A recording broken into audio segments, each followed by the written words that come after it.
नमस्ते, Radhe Radhe, hello everyone, welcome to our channel Bioverse the universe of biology.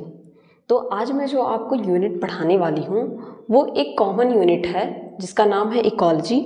Ecology आपके BSc जो 6th semester है उसके zoology as well as botany दोनों papers में आपके कॉमन है, तो उसको मैं एक साथ पढ़ाऊंगी क्योंकि कुछ टॉपिक्स ऐसे हैं जो आपके बॉटनी वाले सेक्शन में हैं और कुछ जूलॉजी वाले सेक्शन में नहीं हैं, लेकिन मैं इसको कंबाइन पढ़ाऊंगी और आप नोट्स भी कंबाइन ही बनाएंगे क्योंकि इकोलॉजी में चीज़ें बदल नहीं जाएंगी वो जूलॉजी में हो जाने से या बॉटनी में हो जाने से। ठीक है, तो जिन भी बच्चों ने, मान लीजिए जिन्होंने बॉटनी नहीं लिया है, बॉटनी के साथ जूलॉजी और केमिस्ट्री लिया है, या जिन्होंने केमिस्ट्री और बॉटनी लिया है, तो उन सभी को ये पढ़नी है चीज़ें। ठीक है, तो हम आज पढ़ने वाले हैं सबसे पहला टॉपिक आपका हिस्ट्री ऑफ इकोलॉजी के बारे में कि इकोलॉजी की शुरुआत कहाँ से हुई थी, कि 18th सेंचुरी में और 19th सेंचुरी में कैसा था, अभी इस टाइम पे कैसा है, कौन कौन सी थियरीज आई, इन सारी चीज़ों के बारे में हम हिस्ट्री के बारे में जानेंगे। बेसिकली हम हिस्ट्री के बारे में क्या जानते हैं, पास्ट इवेंट्स, मतलब पीछे जो इवेंट्स हुए हैं आपके वही चीज़ें। जैसे हम अपने हिस्ट्री में क्या पढ़ते हैं कि हमारे हिस्ट्री में ब्रिटिश रूलर्स आए और उसके बाद से मॉडर्न रूलर्स आए, कई सारे रूलर्स आए, कौन कौन से चेंजेस हुए, कई सारी क्या हुए, कई सारी चीज़ें हुई, आंदोलन वगैरह हुए। तो इन सारी चीज़ों के बारे में हम क्या पढ़ते हैं, हिस्ट्री में पढ़ते हैं पास्ट इवेंट के बारे में। उसी तरह से इकोलॉजी की हिस्ट्री में हम इकोलॉजी के पास्ट इवेंट्स के बारे में पढ़ेंगे। ठीक है, तो चलिए स्टार्ट करते हैं। लेकिन उससे पहले अगर चैनल पे आप पहली बार आए, वीडियो को पहली बार देख रहे हैं, तो चैनल को लाइक शेयर सब्सक्राइब जरूर कर लें। तो चलिए स्टार्ट करते हैं। ठीक है, इकोलॉजी, सबसे पहले हम जानेंगे इकोलॉजी के डेफिनेशन के बारे में कि इकोलॉजी किसको कहते हैं। ठीक है, तो इकोलॉजी जो है एंशिएंट ग्रीक वर्ड ओइकोस से लिया गया, जिसका मतलब होता है हाउस। ठीक है, हाउस, एंड लॉगोस का मतलब होता है स्टडी ऑफ। कहीं भी लॉजी अगर आता है तो उसे हम क्या कहते हैं, स्टडी। जैसे इकोलॉजी, बायोलॉजी, सोशियोलॉजी, कोई भी जगह पे आता, माइक्रोबायोलॉजी, ठीक है, बायोटेक्नोलॉजी, कहीं भी लॉजी आता है उसका मतलब होता है उस चीज़ की स्टडी। तो जहाँ पे हम हाउस की, किसी हाउस मतलब समझ रहे हैं, एक हाउस है उसमें लोग रहते हैं, उनके बारे में, उस हाउस के अगल बगल का इन्वायरमेंट है उसके बारे में जो स्टडी होती है उसे हम क्या कहते हैं, उसे हम कहते हैं इकोलॉजी। ये कैसा स्टडी होता है, रिलेशनशिप जानने के बारे में लिविंग ऑर्गेनिज्म जैसे कि ह्यूमंस और उनके फिजिकल इन्वायरमेंट। ठीक है, लिविंग ऑर्गेनिज्म का इंटरैक्शन किसके साथ, नॉन लिविंग ऑर्गेनिज्म, जिसे हम बायोटिक और नॉन एबायोटिक के नाम से पढ़ेंगे जब इनके फैक्टर्स के बारे में हम पढ़ेंगे, फैक्टर्स ऑफ इकोलॉजी। लिविंग और नॉन लिविंग के बीच में इंटरेक्शन, जैसे ह्यूमन है, ह्यूमन का इंटरेक्शन, उसके आसपास एयर प्रेजेंट है, वाटर प्रेजेंट है, लाइट प्रेजेंट है, ह्यूमिडिटी प्रेजेंट है, तो ये क्या है, एक लिविंग ऑर्गेनिज्म, क्योंकि इसमें क्या पाए जाते हैं, सेल्स पाए जाते हैं, लाइफ पाई जाती है। और इसका इंटरेक्शन किसके साथ, नॉन लिविंग इन्वायरमेंट के साथ, फिजिकल इन्वायरमेंट के साथ, इसे हम क्या कहते हैं, इकोलॉजी कहते हैं। ठीक है, जो ये टर्म है इकोलॉजी, इसे पहली बार एक साइंटिस्ट थे, किसने दिया था, अर्नेस्ट हैकेल एक साइंटिस्ट थे, लेकिन इसे यूज़ किसने किया था पहली बार, उसे रीटर ने यूज़ किया था। ठीक है, दिया, इन्होंने दे तो दिया लेकिन इससे यूज़ करने वाले रीटर थे। यहाँ से क्वेश्चन आपके बन जाते हैं।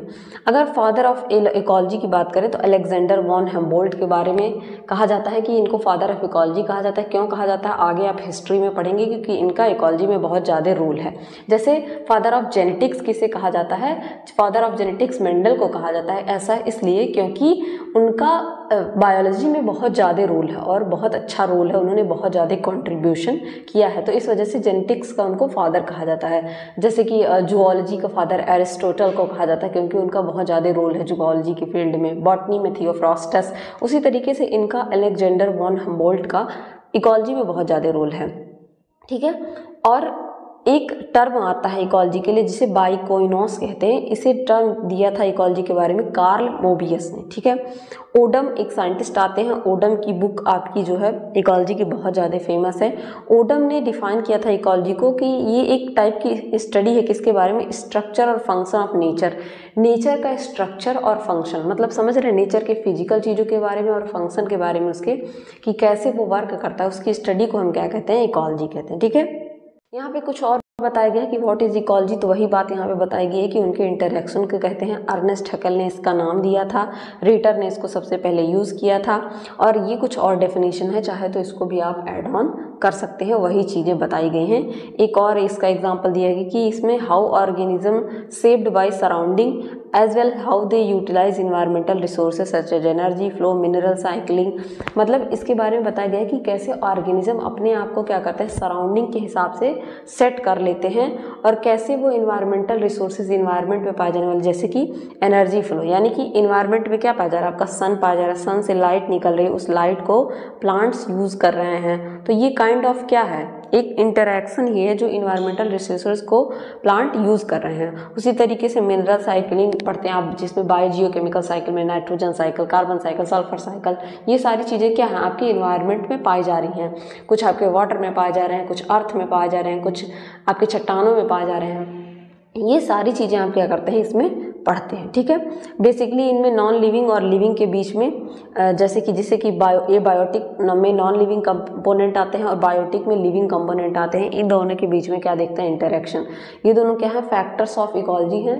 फैक्टर्स ऑफ इकोलॉजी में आप बायोटिक कंपोनेंट और एबायोटिक कंपोनेंट के बारे में भी पढ़ेंगे। ठीक है, अब हिस्ट्री के बारे में जानते हैं। सबसे पहले शुरुआत इसकी 18th सेंचुरी से हुई थी। ठीक है, जो ईयर था 1800। ठीक है, अभी तो हम लोग 2000 में हैं। 1800 ईयर में इसकी बेसिकली उसके पहले से भी इसका स्टार्टिंग था, लेकिन जो बेसिकली इसका स्टार्ट हुआ था वो 1800 से हुआ था। उस टाइम पे दो स्कूल चलते थे। ठीक है, उनके दो थॉट थे। ठीक है, साइंटिफिक स्टडी के जो है इकोलॉजी के दो स्कूल्स ऐसे थे जिनके दो थॉट थे। पहला स्कूल था आपका आर्केडियन स्कूल और दूसरा था इंपीरियल इकोलॉजी। ठीक है, आर्केडियन इकोलॉजी जो थे ये फर्स्ट स्कूल था थॉट का इकोलॉजी के बारे में। इन्होंने प्रमोट किया था इस बात को कि simple humble life for man and harmonious relationship between man and nature. इन्होंने ये कहा कि जो लाइफ है ह्यूमन की सिंपल हम्बल लाइफ है, मतलब बहुत हम्बल है ह्यूमन पीपल, और इनका हारमोनियस का मतलब होता है बहुत ज़्यादा गहरा संबंध। ठीक है, बहुत ज़्यादा क्या कह सकते हैं एक तरीके से कंसिस्टेंट। ठीक है, कंसिस्टेंट रिलेशनशिप इनका मैन का नेचर के साथ था। ठीक है, वही बात कही जा रही है जो इकोलॉजी के मैंने आपको डेफिनेशन में बताया था। ठीक, सेकंड थॉट था इंपीरियल इकोलॉजी के बारे में। ये थॉट क्या कहती है कि believes in stabilizing man domination over nature by the application of region of hand hard effort। इन्होंने बताया कि जो मैन का डोमिनेशन है नेचर के ऊपर, मैन नेचर के ऊपर बहुत ज़्यादा डोमिनेट मतलब नेचर की चीज़ों को बहुत ज़्यादा यूज़ करने लगा, डोमिनेंट होने लगा। ठीक है, इस वजह से क्योंकि वो बहुत ज़्यादा क्या कर रहा था हार्ड एफर्ट डाल रहा था, इसकी वजह से मैन क्या हुआ नेचर के ऊपर डोमिनेट करने लगा। दैट मीन्स पहले क्या थी चीज़ों को लोग नेचुरली यूज़ करते थे, लाइक जैसे प्लांट्स वगैरह हैं उन्हीं में पेड़ पत्तों का यूज़ करके उसका यूज़ करने लगे थे। लेकिन धीरे धीरे उन्होंने हार्ड वर्क किया, प्लेइंग मतलब खेती करना स्टार्ट किया, घर बनाने स्टार्ट किए, बिल्डिंग इंडस्ट्रियलाइजेशन। तो इसकी वजह से मैन क्या हो गया नेचर के ऊपर डोमिनेट हो गया, ज़्यादा वर्क करने लगा। ठीक है, उसके बाद एक साइंटिस्ट आते हैं आपके 18th सेंचुरी में, कैरोलस लीनियस। ठीक है, कैरोलस लीनियस के बारे में आप सब जानते होंगे। इन्होंने बाइनोमियल नोमेनक्लेचर द्विनामकरण पद्धति के बारे में बताया था। इन्होंने क्या किया, इनकी एंट्री हुई और ये both points of view were rivals. ये इन्होंने क्या माना कि ये दोनों राइवल्स हैं, जो दोनों पॉइंट्स हैं आपके स्कूल्स के दो थॉट्स हैं, ये दो एक दूसरे के राइवल्स हैं। कार्ल लीनियस ने 1758 में ठीक है एक एस्टेब्लिश किया था साइंस ऑफ टैक्सोनॉमी, जिन्होंने इसमें नामिंग और क्लासीफाई किया था ऑर्गेनिज्म को, मतलब बाइनोमियल नोमेनक्लेचर के बारे में बताया था, स्पीसीज एंड जेनरा के बारे में, और क्लासीफाई किया था ऑर्गेनिज्म को। ठीक है, लीनियस जो है एक record large number of record बनाए थे किसका, प्लांट्स और एनिमल का, अपने बुक में जो कि PDF फॉर्म में भी पाई जाती है, जिसका नाम है सिस्टेमा नेचुरे। ठीक है, लीनियस जो है जब इन दोनों को ऑब्जर्व किया, आपके दोनों इंपीरियल स्कूल को और दूसरा आपका था क्या आर्केडियन स्कूल को, तो लीनियस जो थे उन्होंने एक स्टॉन्च प्रोपोनेंट ऑफ इंपीरियलिज्म, इसका मतलब होता है बहुत ज़्यादा ये किसके समर्थक थे, जो इंपीरियलिज्म वाला थॉट था उसके ज़्यादा ये बहुत ज़्यादा समर्थक थे कि ये जो इंपीरियलिज्म वाला थॉट कह रहा है कि मैन जो है नेचर के ऊपर डोमिनेंट होता जा रहा है, ये बात इन्होंने क्या की थी इसके ये बहुत ज़्यादा सपोर्टर थे। देन आपका आता है 19th सेंचुरी। 19th सेंचुरी में भी दो पार्ट आते हैं, एक अर्ली 19th सेंचुरी और दूसरा आता है आपका लेट 19th सेंचुरी। तो अर्ली 19th सेंचुरी की अगर हम बात करें तो यहाँ पे क्या होता है, अर्ली 19th सेंचुरी में कुछ कंट्रीज जैसे कि यूनाइटेड किंगडम, पुर्तगाल, स्पेन, ये लॉन्च की सीरीज ऑफ वॉयज। वॉयज का मतलब होता है शिप, ठीक है, एक काइंड ऑफ शिप पे डार्विन भी बैठ के गए थे, ठीक है, HMS बीगल वॉयज पे, ठीक है, हिज और हर मैजेस्टी बीगल उस वॉयज पे। तो इन्होंने क्या किया, कई सारे यूनाइटेड किंगडम, पुर्तगाल, स्पेन, इन्होंने क्या किया, अपने कई सारे जहाज जो है उतारे, ठीक है, लोकेट किए, किसके लिए, document new natural resources, new natural resources को जानने के लिए। जैसे चार्ल्स डार्विन ने ही डार्विन फिंचेस का और टर्टल्स का क्या किया था, गैलापागोस आइसलैंड पे डिस्कवरी की थी। आप सबने इवोल्यूशन में कभी ना कभी डार्विन का नाम सुना होगा, ठीक है। उसी तरीके से इन्होंने कई सारे सीप अपने जहाज उतारे, नई नई चीज़ों को डिस्कवर, नेचुरल रिसोर्सेज को डिस्कवर करने के लिए।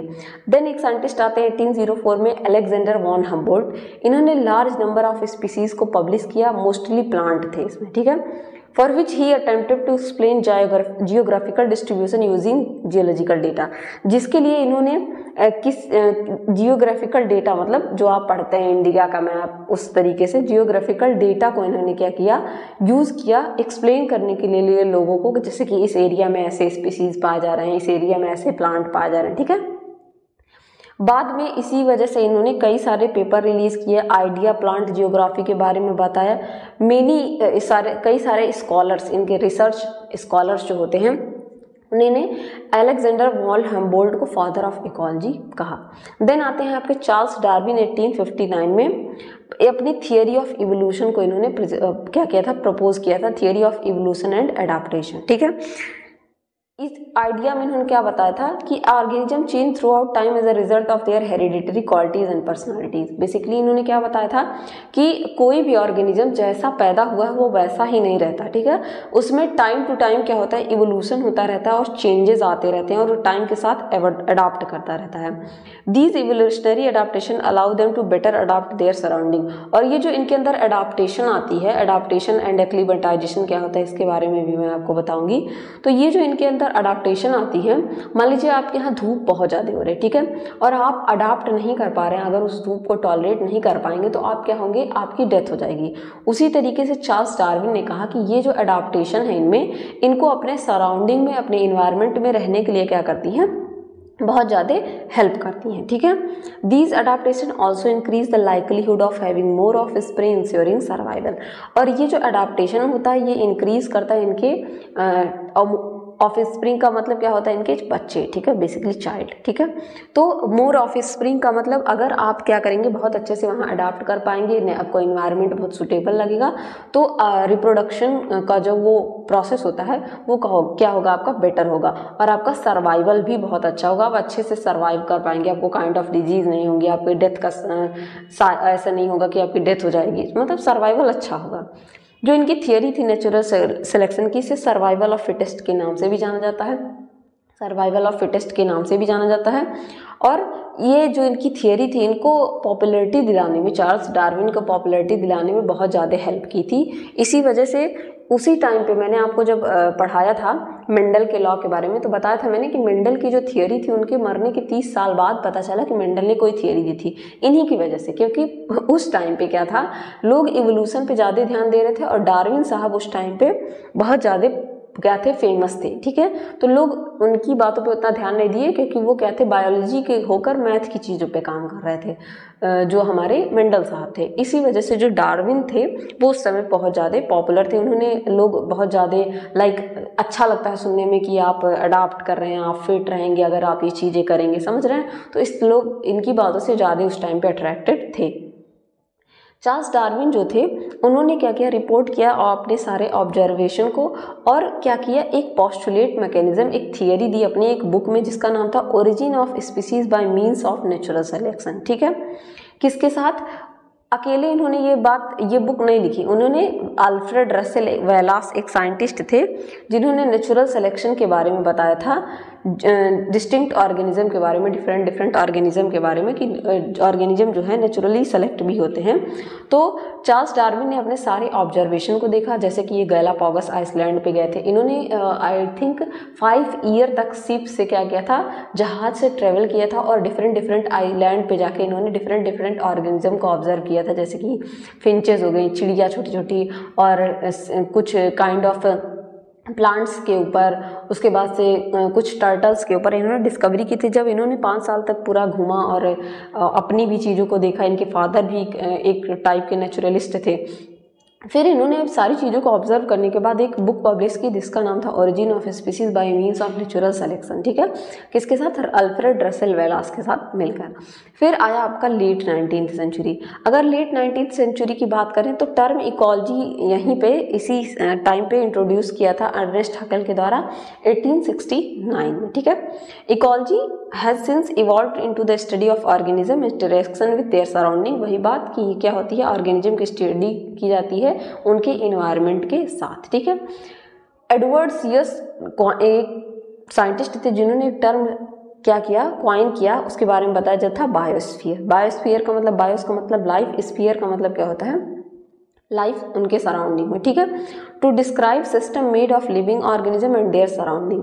इन्होंने बताया कि जो बायोस्फीयर एक टर्म दिया जिसका मतलब था कि living organism surrounding in their surrounding. ठीक है, इन्होंने 1875 में एक टर्म यूज़ किया बायोस्फीयर, और जो ये बताता था कि जो लिविंग ऑर्गेनिज्म है वो अपने सराउंडिंग से क्या होते हैं, अफेक्टेड होते हैं, वो एक दूसरे से इंटरेक्ट करते हैं। ठीक है, symbiosis or the living together of two distinct species more or less intimate association or close union was first 19 फिर उसी टाइम पे 1879 में एक टर्म यूज किया गया सिम्बियोसिस। सिम्बियोसिस का मतलब होता है कि दो डिफरेंट स्पीसीज का एक साथ एसोसिएशन में रहना। ठीक है, दो डिफरेंट स्पीसीज का एक साथ एसोसिएशन में रहना, जैसे कि आपके एलगी और फंजाई। ठीक है, ये दोनों एक साथ आके आपका लाइकेन बनाते हैं। क्या बनाते हैं, लाइकेन।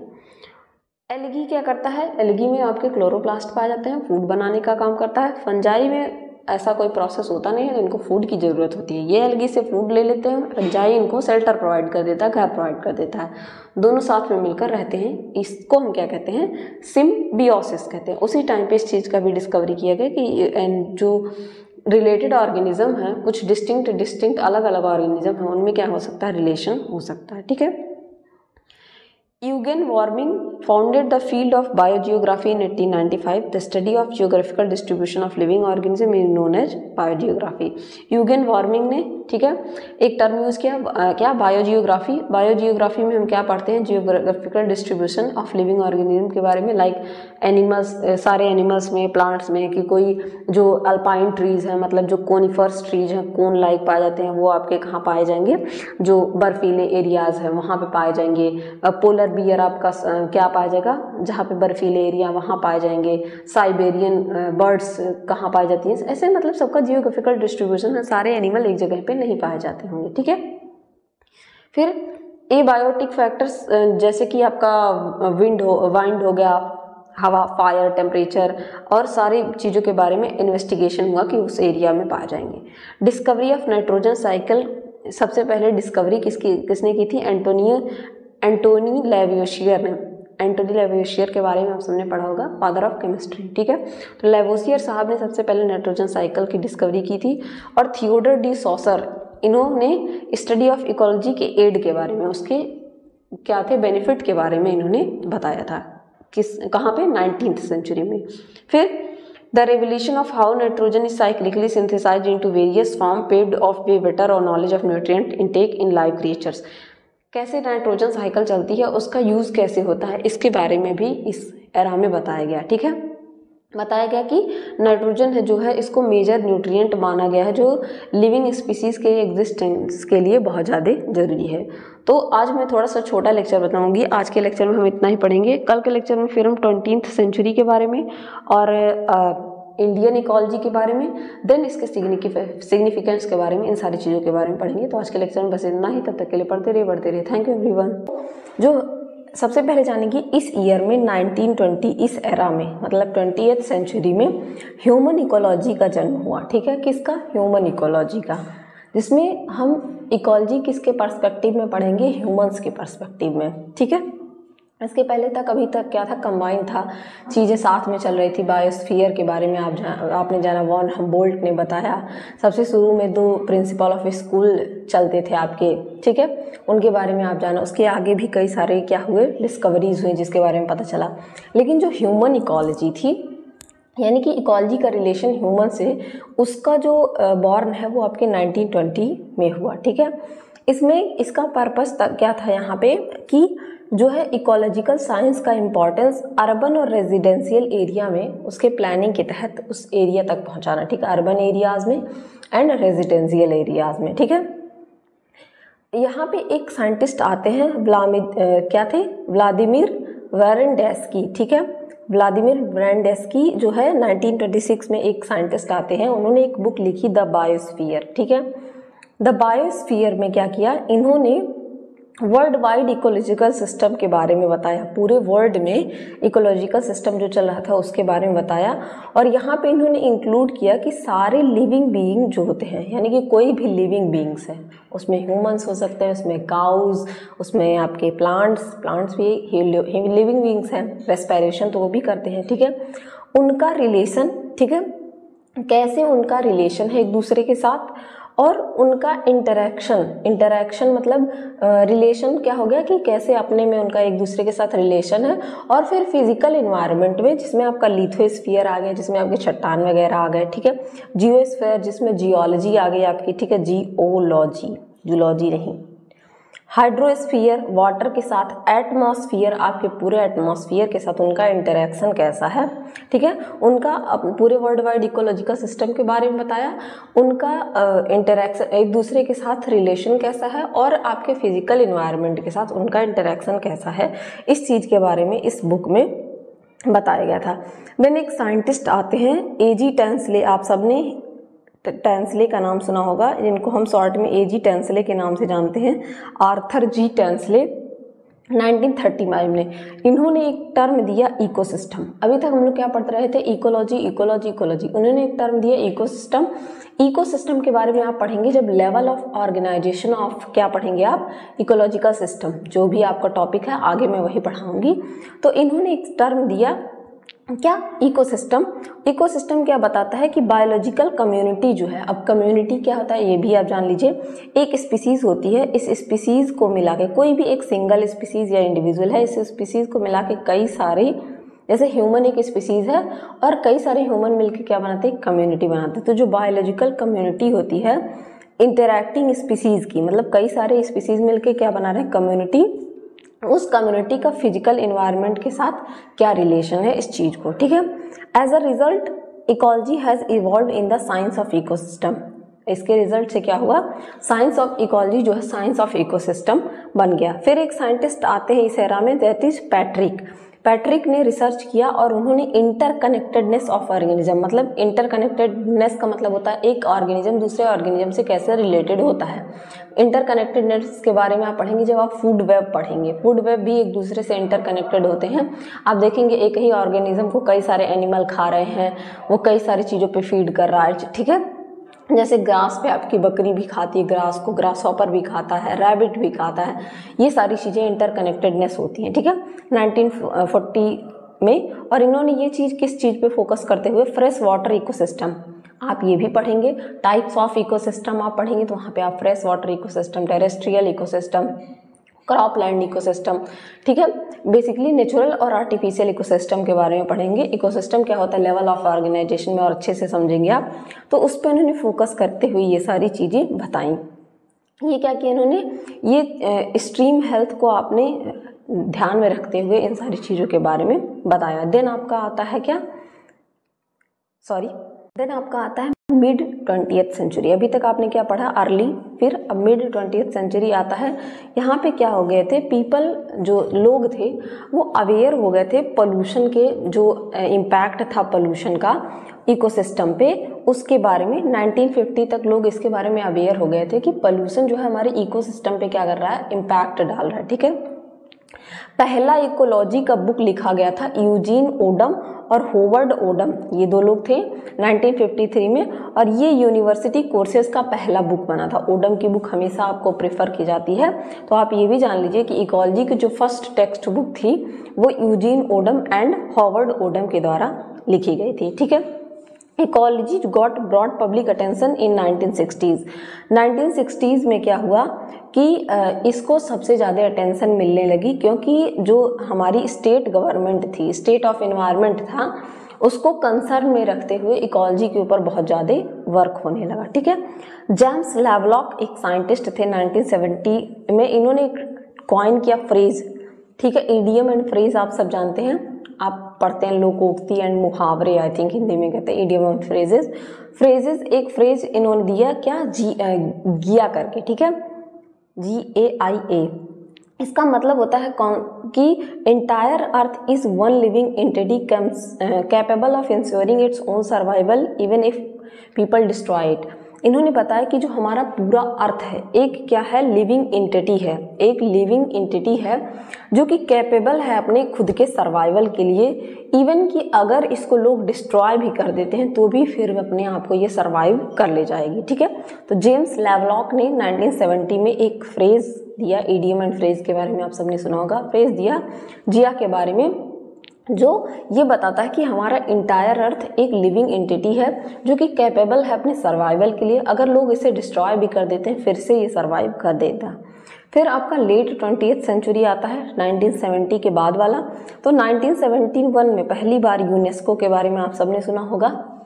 ठीक है, United nation of education and science के बारे में ये क्या किया, एक प्रोग्राम चलाता है, उस प्रोग्राम का नाम होता है man and biosphere study programme, जिसे कि हम मैब के नाम से भी जानते हैं। ठीक है, man and biosphere study programme MAB के नाम से जानते हैं, जिसका पर्पस था क्या, कि अवेयरनेस फैलाना ह्यूमंस के बीच में, इंटरेक्शन विथ नेचर, कि हमें नेचर के साथ किस तरीके से इंटरैक्ट करना है, किस तरीके से अपने नेचर को प्रोटेक्ट करना है।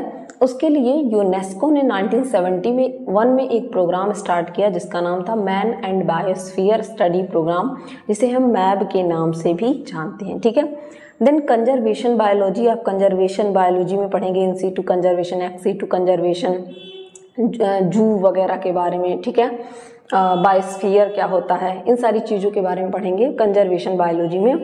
एक ये क्या किया, क्रिएट किया डिवोशन, एक स्टडी ऑफ डिवोशन के बारे में इन्वायरमेंटल मैनेजमेंट में। ठीक है, 1978 में यहाँ पे लोगों ने इन्वायरमेंट के मैनेजमेंट के बारे में स्टडी करना स्टार्ट किया कंजर्वेशन बायोलॉजी के अंदर।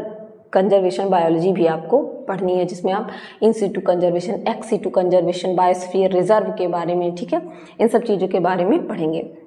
करेंटली अगर देखा जाए तो मैन जो है एम्बिशियस हो गया है इसके प्रति रिस्टोर और प्रोटेक्ट करने के लिए प्लैनेट्स, इन्वायरमेंट और इकोलॉजिकल रिसर्च के बारे में मैन बहुत ज़्यादा एम्बिशियस हो गए हैं। ठीक है, many questions about various biological phenomena remain unsolved, therefore research continues. अभी बहुत सारी ऐसी बायोलॉजिकल फेनामेना है जो अनसॉल्व्ड हैं और उसके ऊपर क्या चल रही है, कॉन्टीन्यूसली रिसर्चेज चल रही हैं, इसीलिए हमारे जो रिसर्चर्स हैं उस पर काम कर रहे हैं। ठीक है, देन आपका आता है इकोलॉजिकल हिस्ट्री इंडिया में।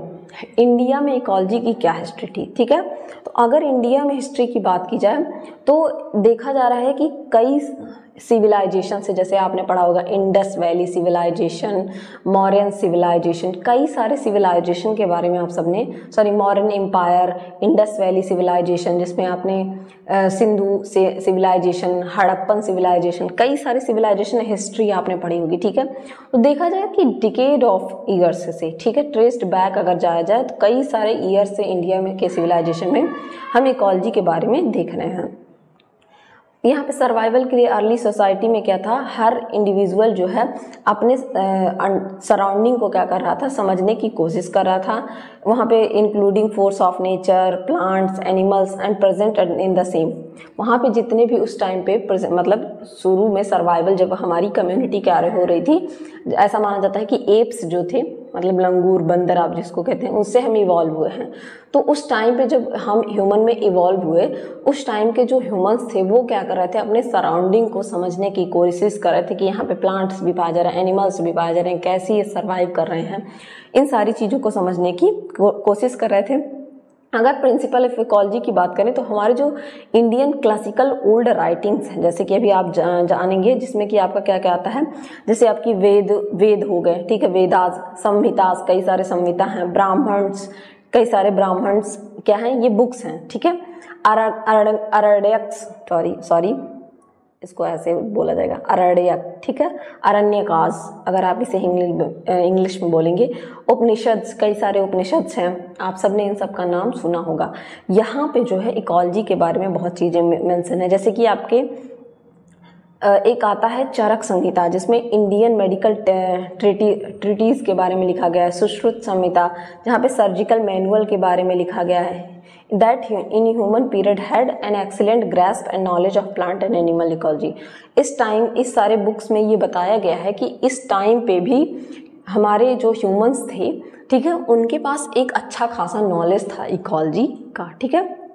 Finally realize that ecology is the scientific study of living species interaction with one another and with their environment। Finally ये देखा गया कि ये क्या है आपका इकोलॉजी एक काइंड ऑफ इंटरैक्शन है लिविंग स्पीसीज का उनके इन्वायरमेंट के साथ। बेसिकली आपको पूरे इकोलॉजी में यही चीज़ पढ़नी है, ठीक है।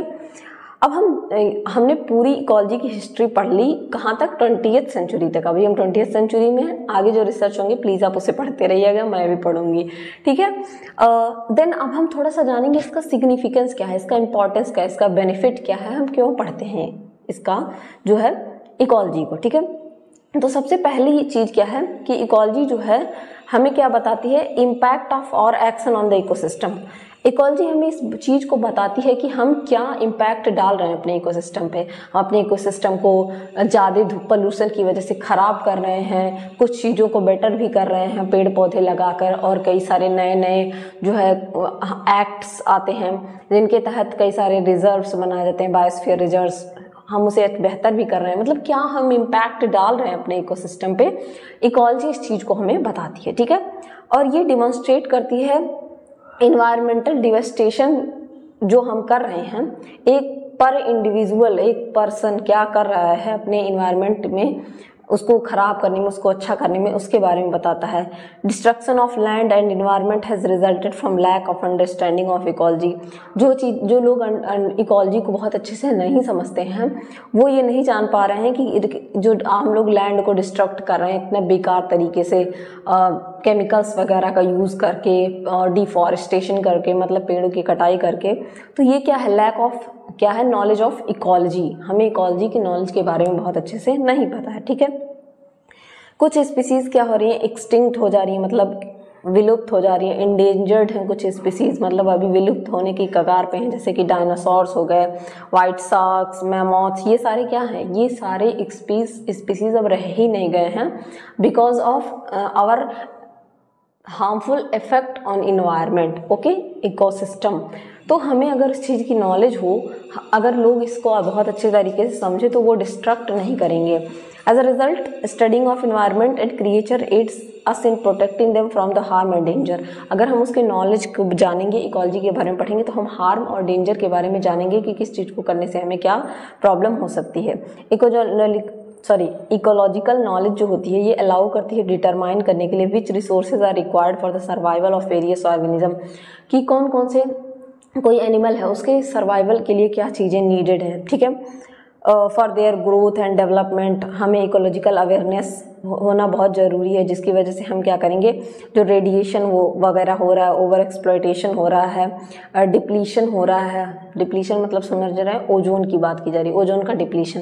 तो अगर हमें इकोलॉजी की समझ होगी तो हम इन चीज़ों पे क्या कर सकते हैं, रोक लगा सकते हैं, ठीक है। तो आज का लेक्चर में हमारा क्या होता है, हिस्ट्री ऑफ इकोलॉजी ख़त्म होता है। आज का लेक्चर हम यहीं ख़त्म करते हैं, कल हम और चीज़ों के बारे में पढ़ेंगे। तब तक के लिए पढ़ते रहिए, बढ़ते रहिए। Thank you everyone.